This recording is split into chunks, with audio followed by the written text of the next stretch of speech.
మా అబ్బాయి ఉప్మా దోశ చాలా బాగా వేస్తాడు. మీరు కూడా చూడండి.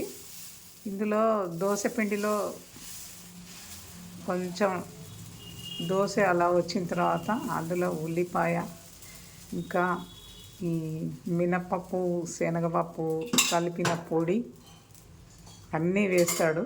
చూడండి, ఉప్మా వేస్తాడు. తర్వాత ఉప్మా దోశ చాలా రుచిగా ఉంటుందండి.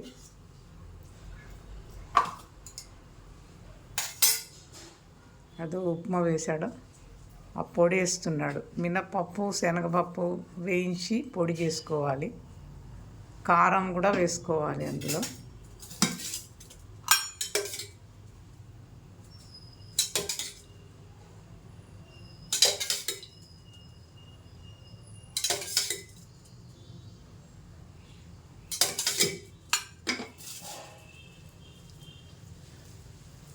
ఆ ఉప్మా అంతా చక్కగా కలుపుతాడు, బాగా వేస్తాడు మా అబ్బాయి.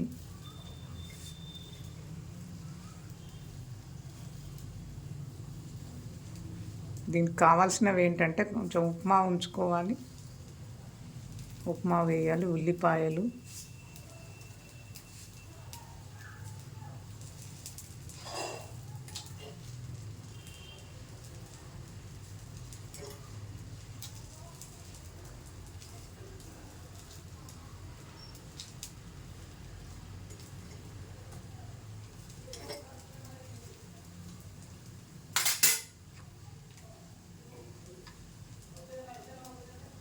ఉల్లిపాయలు చల్లుతున్నాడు. చక్కగా వేస్తాడండి చేతితోటి.